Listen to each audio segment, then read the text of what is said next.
podríamos tener muchos motivos y muchas explicaciones para decir el día de hoy por qué somos padres, por qué no somos padres, por qué somos padres presentes, por qué somos ausentes, por qué quizás mi papá fue un buen padre o fue un mal padre. Podríamos decir muchas cosas, pero esta semana estuvimos hablando con mi esposa, con Loami, justamente sobre esto. ¿Qué es lo que pasa o qué es lo que sucede en nosotros los hombres cuando comenzamos a ser padres? Porque las mujeres nos llevan ventaja, hay que ser sinceros. Llevan al bebé prácticamente 9 meses dentro de sí. Y esto va generando un lazo afectivo enorme, muy grande. Va formando un vínculo único, especial. Y muchas veces los hombres nos sentimos un poco excluidos de ese vínculo tan especial que tienen las mujeres. Otros lo ven como ventaja, pero otros no lo vemos tan así. En cambio, nosotros, y en la mayoría de los casos con los que he hablado de hombres que han sido padres, el vínculo es mucho más lento. ¿Y esto está mal? Quizás muchas mujeres dirían, sí, está mal. Otros hombres diríamos, no, no está mal. ¿Por qué? Porque hay ciencia detrás de cada una de estas cosas. Y yo les tengo unas fotos para mí muy especiales, que esos son los primeros días de vida de Eli, cuando estábamos ahí en el hospital. Y yo le digo a Loami que ese fue el momento cuando lo recibimos que a mí me cambió por completo la vida. Y esto nos llevó a investigar y me llevó a investigar a mí de forma especial qué dice la ciencia sobre la paternidad. Y el Instituto de Investigación Sanitaria Gregorio Marañón de Madrid dice que los hombres experimentan adaptaciones en su cerebro tras el nacimiento de sus hijos. No es antes, es en el momento del nacimiento. Y se observaron cambios en la red visual y en la red llamada modo paternidad en los hombres al momento de ser padres. Estos elementos que se activan, estas redes que se activan dentro del cerebro, ayudan al hombre a reconocer al bebé entre otros bebés. También promueve la mentalización para interpretar el comportamiento del bebé. Y las mujeres dirían, pero eso es fácil. Pero claro, ustedes llevan 9 meses de ventaja a diferencia de los hombres. La Universidad de Northwestern en Illinois dice, la paternidad disminuye los niveles de testosterona en los hombres. Esto ayuda al cuidado activo del bebé y las responsabilidades de ser padre. La baja testosterona se cree que ha ayudado a que los padres activos en la paternidad tengan una mejor condición de salud que los que no son padres o los que no participan activamente en la paternidad. Así que si se ha preguntado por qué esos padres que son tan cariñosos, tan afectivos, generalmente tienen muy buena salud, es por la ciencia que hay detrás. Así que es un buen motivo para ser padres también. La Universidad de Emory en Atlanta dice que los hombres activos en la paternidad tienen un aumento de la oxitocina similar a lo que les sucede a la mujer. De hecho, llega un momento en que la oxitocina tanto en hombres y en mujeres están nivelados. Y esto ayuda a crear ese lazo afectivo fuerte entre el padre y el bebé. Y la UNAM, una universidad de México, dice existen cambios físicos en los hombres y son poco explorados, como la disminución de la testosterona que ya habíamos hablado. Dice la UNAM que incluso en muchos hombres disminuye el deseo sexual, al igual que sucede en las mujeres. ¿Y por qué pasa esto? Es para ayudar al cuerpo y a la mente del hombre a tener un reenfoque en las prioridades, en el bienestar tanto de la pareja como en el bienestar del propio bebé. Así que la ciencia está concluyendo que el hombre está capacitado para ser padre, para ser un buen cuidador y para tener un rol más activo dentro de la paternidad. Y esto es interesante porque antiguamente, ¿qué es lo que pasaba? Las mujeres tenían hijos y los hombres seguían con su vida, desconociendo todo esto que la ciencia hoy en día está dando a conocer. Yo me imagino que si esto se hubiese conocido hace 60, 70, 80 años atrás, quizás la mentalidad de muchos hombres hubiese cambiado en cuanto a la paternidad. Pero hay algo más interesante, algo que nos dice el Salmo 128. Es un salmo que nos habla sobre la paternidad y lo que Dios espera de nosotros los padres. Esto también incluye a los abuelos. No están excluidos, hermanos. Porque si son abuelos, porque son padres también. Y han sido padres por mucho más tiempo de los que ahora somos padres o los que en un futuro van a ser padres. Así que tienen más experiencia, pero también tienen harto por aprender, igual que nosotros. Por eso le invito a que leamos el día de hoy este salmo, este hermoso poema que nos deja la Biblia, de qué es lo que es ser un buen padre. Dice, bienaventurado todo aquel que teme al Señor, que anda en sus caminos. Cuando comas del trabajo de tus manos, dichoso serás y te irá bien. Tu mujer será como fecunda vid en el interior de tu casa, tus hijos como plantas de olivo alrededor de tu mesa.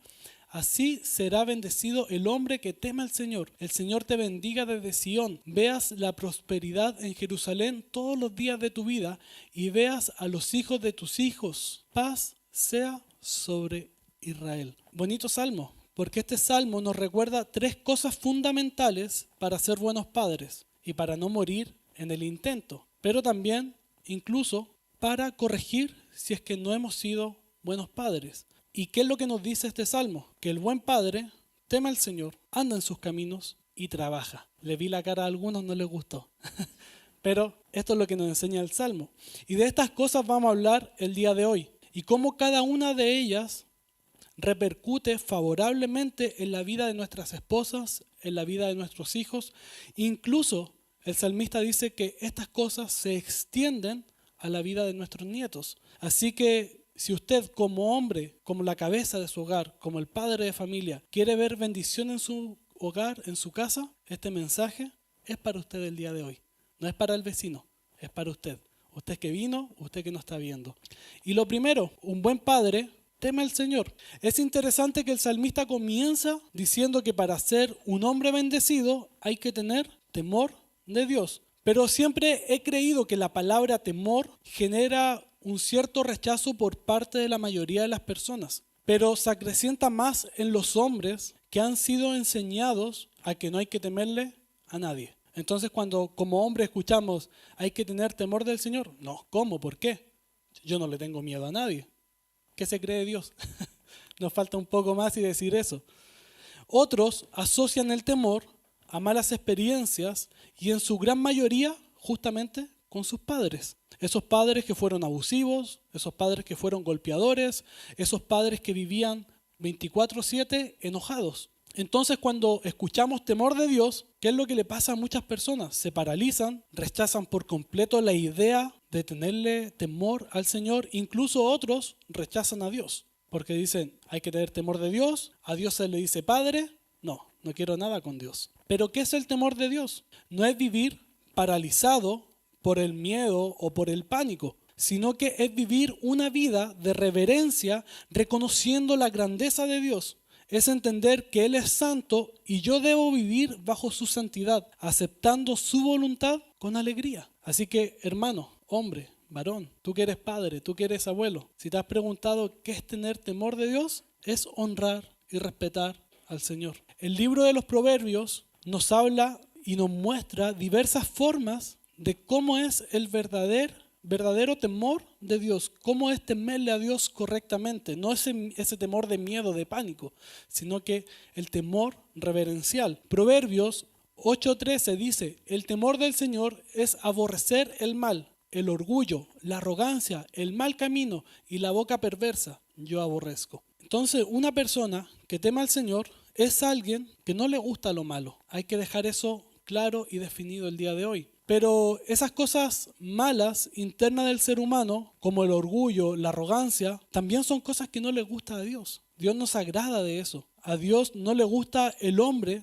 que es arrogante. El hombre que teme al Señor, por el contrario, tampoco debe tener una mala conducta. Y esto es algo muy fácil para muchos, hay que reconocerlo. Quizás muchos diríamos, oye, ¿sabes qué? Yo no robo, yo no mato, yo no daño físicamente a alguien, pero un ejemplo muy básico que a muchos hombres nos cuesta. ¿Qué tal de respetar las leyes del tránsito? ¿Qué es lo que dicen algunos? Rojo, parar. Amarillo, si le pregunta a Eli, dice precaución. Otros hombres dicen acelera porque va a cambiar.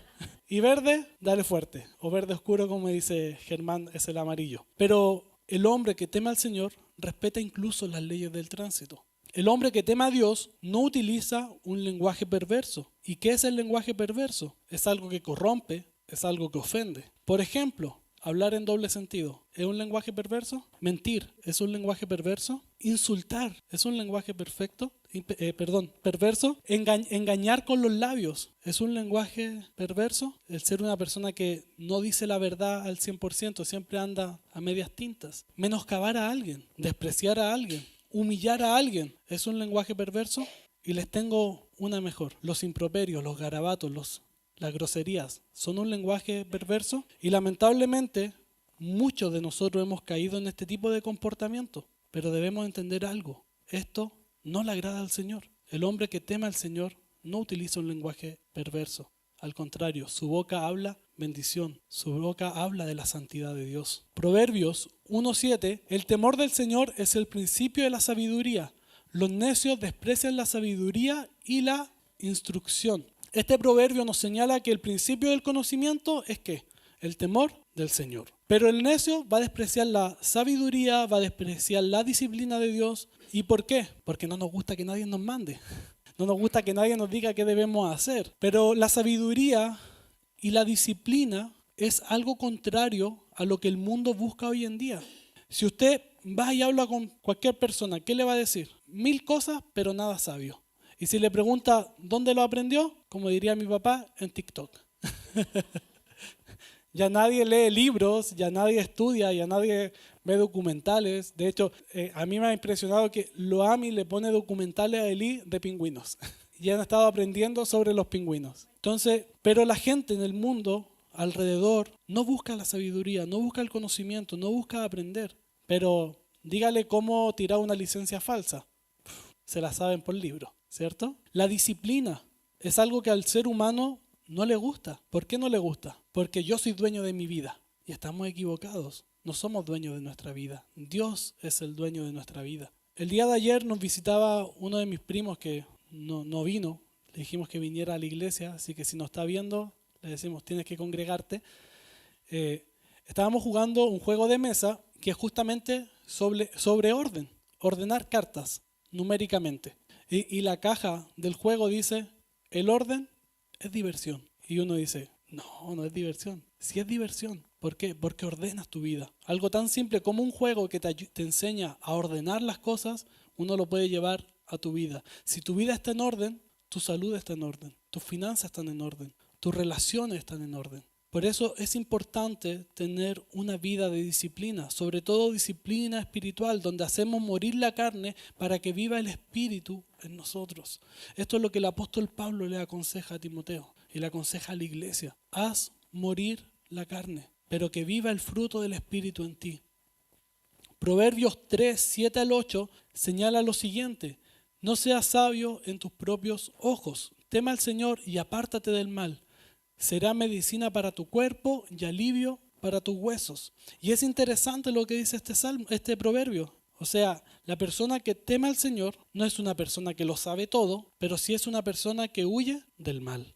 Incluso señala que el ser sabio, el tener temor del Señor, trae salud y fortaleza a las personas. Y yo estaba pensando, y los quiero llevar conmigo a este cuadro imaginativo. ¿Qué hubiera pasado si usted hubiese hecho caso al consejo de Dios mucho antes en su vida? Si usted hubiese leído el libro de Proverbios, ya, no nos vamos para otros lados. Simplemente hubiese leído el libro de Proverbios y le hubiese hecho caso al Señor.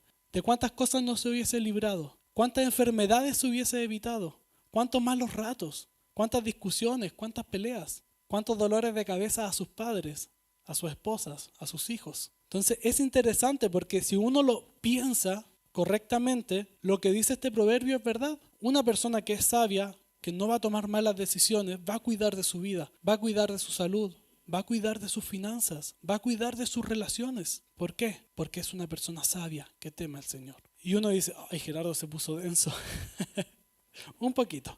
Pero son consejos que vienen de la palabra de Dios y que nos ayudan como hombres. Y yo decía, me hubiese gustado que viniera mi primo, ustedes lo conocen, ha venido varias veces a la iglesia. Y nosotros siempre hablamos, porque compartimos algo muy especial, compartimos al mismo papá. Porque mi papá se dedicó a corregirlo en muchas ocasiones, a instruirlo, a guiarlo por el buen camino. Y lo más interesante es que muchos de los consejos que me daba a mí, se los daba también a él.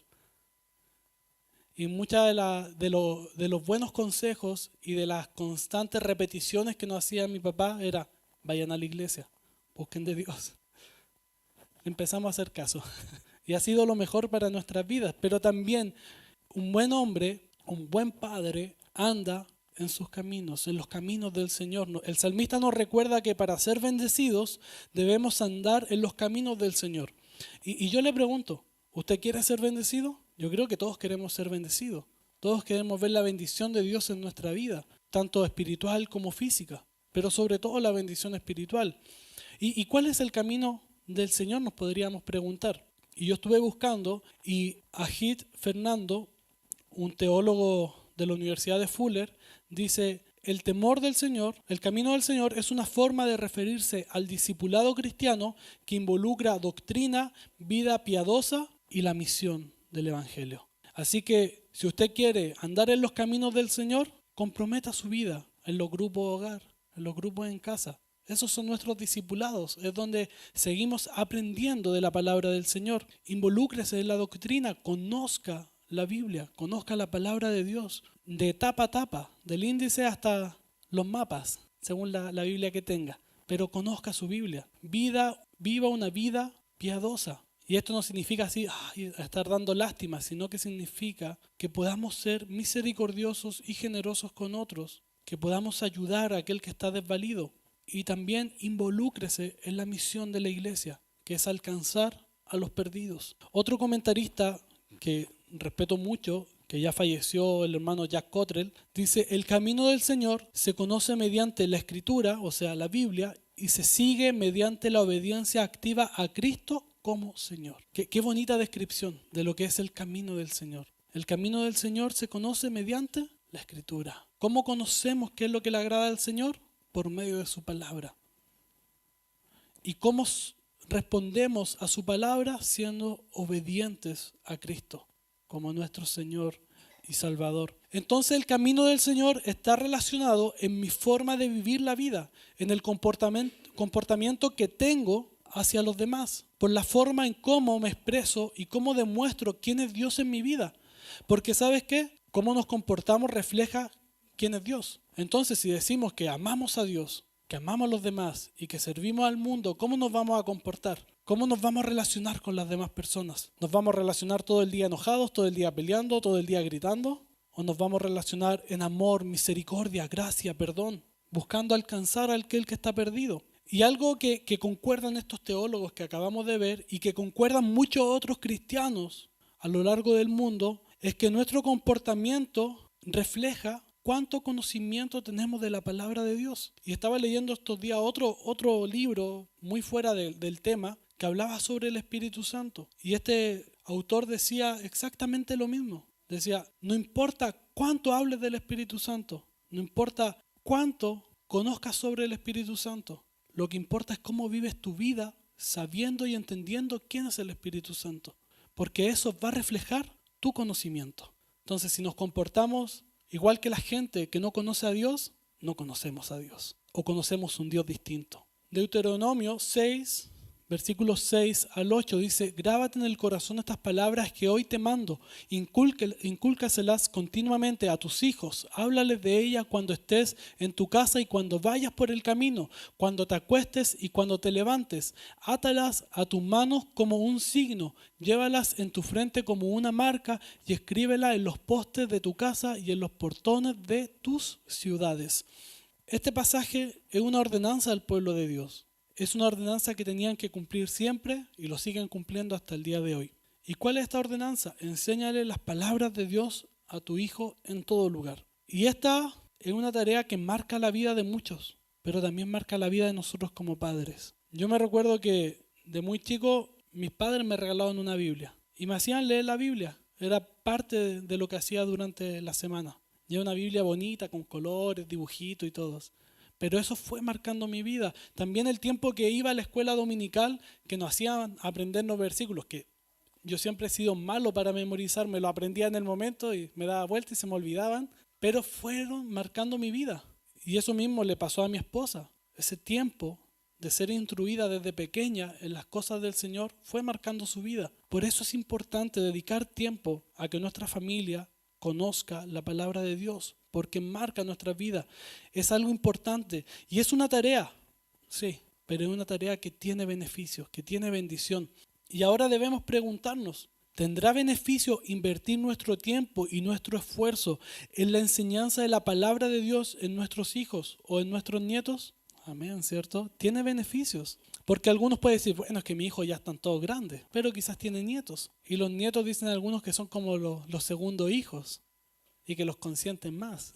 Pero también podemos enseñarle más. Quizás si no hicimos algo como padre, bueno, podemos hacerlo ahora como abuelos. Y yo creo que sí, que tiene beneficios. Porque fíjese, y esto es algo que he conversado con algunos de ustedes, si la palabra de Dios ha cambiado su vida para bien, imagínense cuánto más puede empezar a cambiar la palabra de Dios la vida de sus hijos y de sus nietos. Si para usted ha sido transformador conocer la palabra de Dios, ¿usted no quiere que ellos vivan esa transformación también? Yo creo que sí, ¿cierto? Así que como familia, porque claro, no estamos hablando nosotros los hombres, pero como familia debemos estudiar la palabra de Dios. ¿Y sabe por quién empieza? Por la cabeza del hogar. Los hombres debemos estudiar la palabra de Dios. Debemos conocer la palabra de Dios. Y voy a pasar publicidad no pagada. Estuve viendo una serie que alguien me envició, que está ahí atrás en los controles, que se llama Los Elegidos, de Chosen, que habla sobre la vida de los discípulos de Cristo. Y algo interesante que hacen ellos, respetando la cultura hebrea, es que recitan la palabra de Dios y muestran a estas personas que uno lamentablemente siempre ha creído que los discípulos de Cristo eran casi ignorantes, gente que no conocía muy bien la palabra de Dios, pero cuando uno ve este pasaje de Deuteronomio, uno entiende que ellos estudiaban desde muy pequeños la palabra de Dios y la memorizaban y la tenían que repetir constantemente. Y en esta serie hacen eso. Y a mí me llamaba mucho la atención porque yo entiendo el aspecto cultural que es así. Pero entiendo otra cosa más, que cuando la familia estudia la palabra de Dios junta, es una familia que es edificada sobre la roca, esa roca que es Cristo. Y pueden venir momentos malos, pueden venir lluvias, tormentas, desastres, pero si estamos firmes en la palabra del Señor, nuestra familia no caerá, sino que va a permanecer en Cristo. Por eso es importante, hombres, estudiemos la palabra de Dios. Yo los invito a que estudiemos juntos, que aprendamos juntos del consejo de Dios. Un buen padre es el que trabaja y el trabajo es algo fundamental, aunque yo sé que hay algunos que ya no les gusta trabajar, pero es importante. Y yo siempre recuerdo que uno de mis tíos, que también es pastor, decía que él descansaría o dejaría de trabajar cuando esté con Dios, o sea, cuando deje este mundo. Y yo me puse a pensar, el trabajo ha estado presente desde la creación del mundo. Si usted no se ha fijado, Dios mismo es quien diseña el trabajo y dice que incluso establece un ritmo de trabajo, donde de los 7 días de la semana Dios trabajó 6 y descansó 1. Cuando Dios crea a Adán, le da una orden, gobierna, cuida del paraíso, cuida de Edén. Si eso no es un trabajo, no sé qué será. Porque imagínense, tener que ponerle nombre a cada animal, tener que cuidar de la naturaleza, tener que ser un buen gobernador sobre la tierra, tener que regar las plantas, tener que cosechar frutos. Si eso no es un trabajo, hermano, ¿qué es? Porque es un trabajo bien pesado. Y yo lo sé, porque a mí no me gusta la jardinería, porque sufro con la jardinería. Sufro de alergia al levantarse tanto polvo. Y ahora me imagino a Adán 6 días de la semana trabajando la tierra, 6 días cuidando los animales. Es una tarea bastante dura. Incluso después que caen en el pecado, su misión de trabajar la tierra continúa. Solo que ahora iba a ser algo más pesada, iba a generar fatiga y sudor. Pero el trabajo estaba presente desde la creación. Asimismo, con cada uno de los protagonistas de las historias bíblicas que conocemos, todos tenían algún trabajo, algún oficio. Todos tenían algo que hacer. Y algo que siempre me ha llamado la atención es que Dios nunca llama a la gente desocupada. Dios siempre llama a la gente que está ocupada haciendo algo. ¿O no les pasó? Todos estábamos ocupados haciendo algo con nuestra vida y Dios llamó a nuestra puerta. Y uno dice, ya, Dios me llamó, voy a descansar. Les tengo noticias. Que yo me atrevo a decir que mi tío estaba totalmente equivocado, porque en la eternidad seguiremos trabajando. Apocalipsis 7:15 y Apocalipsis 22:3 nos muestran que el pueblo de Dios en la eternidad le servirá a Dios, le entregará adoración Y ¿sabes qué? Eso es un trabajo, pero no es un trabajo que produce pesar, sino que es un trabajo que va a producir satisfacción y una satisfacción eterna. Por eso creo que en la eternidad tendremos el mejor trabajo de todos, servir a Dios. Y yo sé, algunos me miran así como, ay, yo no quiero trabajar más. Pero Dios por algo nos llama a trabajar. Y a lo largo de las generaciones, desde la creación hasta el día de hoy, el hombre en específico, como género masculino, ha sido diseñado para trabajar y proveer a su familia. Ese siempre ha sido el deseo de Dios para nosotros los hombres, que seamos proveedores, que seamos trabajadores. Porque imagínense, si Dios como buen padre hace eso por su creación, hace eso por los justos y los injustos, trae lluvia, trae frutos en medio de los árboles, ¿cuánto más nos queda a nosotros hacer eso? Es nuestra labor, es nuestra tarea, hombres.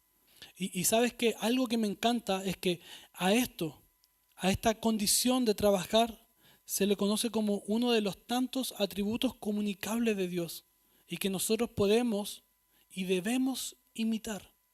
Dios trabaja y nosotros también. Lamentablemente, debo decirlo, el hombre ha cambiado las cosas. Muchos han cambiado a Dios por el trabajo. A muchos se les olvida que el trabajo dura 6 días y se descansa 1. Pero lo interesante de eso es que ese día era ¿para qué? Para dedicárselo al Señor, para servir a Dios. Pero muchos han vuelto el trabajo su Dios. Yo conozco a algunos que no descansan ningún día de la semana. Todos los días tienen que trabajar. Pero la ordenanza fue otra. Y sabes que cuando tú descansas un día en la semana y sobre todo cuando descansas en Dios, tienes una vida totalmente distinta y saludable. Yo no sé si a ustedes les pasa, a mí me pasa. Cada vez que vengo y puedo adorar a Dios aquí con ustedes, yo descanso. Pero yo les decía que las acciones de un buen padre van a repercutir en la familia.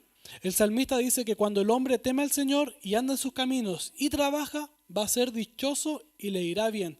Y esta bendición se extiende a su mujer. Dice que su esposa será como una fecunda vid al interior de su casa. Y esto es una pregunta para ustedes mujeres. Si hoy día no se la llevan pelada, no. A todos. Dice, si su esposo teme al Señor, anda en los caminos del Señor y es un trabajador, ¿ustedes son felices o les falta algo? ¿Qué mejor que el hombre ande en los caminos del Señor? ¿Qué mejor que sea un hombre trabajador? ¿Qué mejor que sea un hombre que teme al Señor? En el Antiguo Testamento, un gran símbolo de prosperidad y bienestar en la familia es una de las mayores fuentes de felicidad y bendición para el ser humano, es tener un núcleo familiar estable. ¿Y cómo no ser una de las mayores fuentes de felicidad y bendición? Si la familia siempre ha estado en el corazón de Dios como un regalo para la humanidad y para su creación. Y esto es muy lindo porque la comparación poética que hace el salmista con el olivo y la vid para describir a la familia nos va a presentar una imagen de un agricultor que disfruta de cuidar sus árboles y los frutos de sus árboles. Un agricultor que ha hecho buen su trabajo de regar cada día los árboles, de podarlos cuando tiene que podarlos, de cuidarlos de las temperaturas adversas. Y si lo llevamos a nuestra vida, es nuestra responsabilidad cuidar de nuestra familia.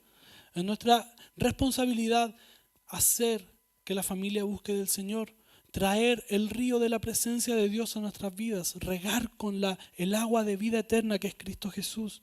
Es nuestro deber corregir, así como el agricultor poda el árbol, corregir a nuestra familia cuando se ha desviado, corregir a nuestros hijos cuando se desvían, para que podamos disfrutar de los frutos que esto tiene.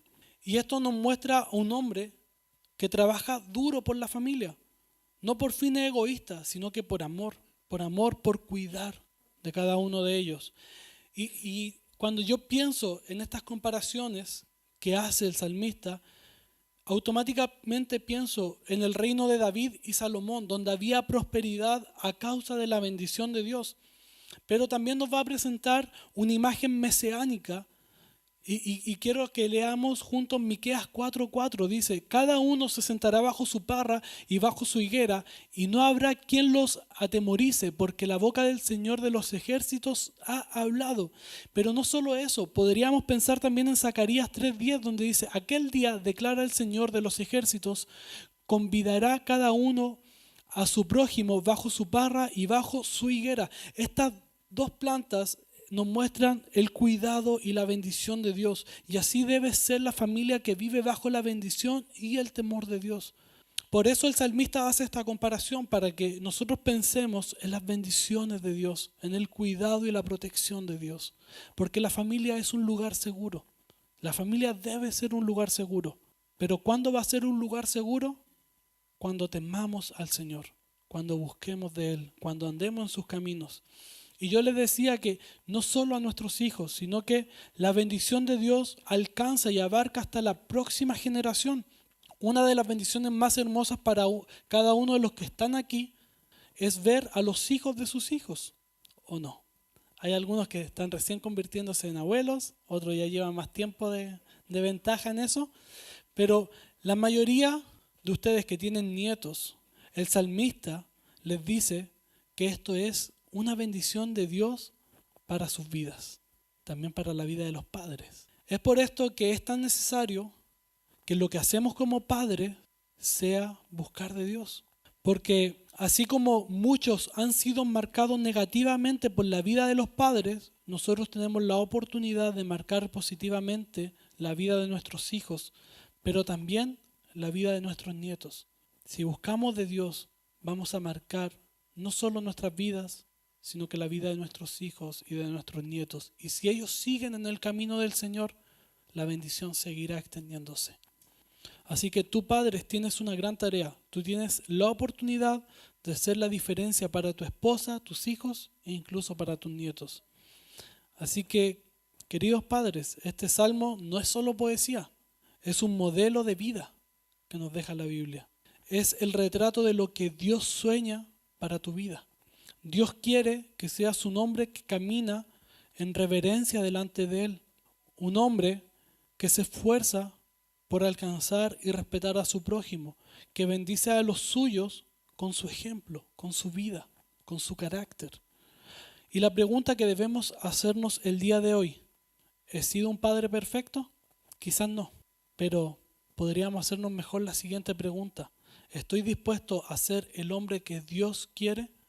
Así que no importa si hoy no has sido ese hombre perfecto, porque la gracia de Dios te ha alcanzado y se ha extendido a tu vida y te ha dado un nuevo caminar, un nuevo comenzar. Así que tú, tus hijos, tus nietos no necesitan un padre infalible, sino que necesitan un padre, un abuelo que se humilla delante de Dios, que se levanta en fe y que camina con integridad, aunque esto le cueste. Así que el día de hoy, el día que celebramos a nosotros los padres, Dios nos quiere recordar que somos bienaventurados cuando le tememos a Él.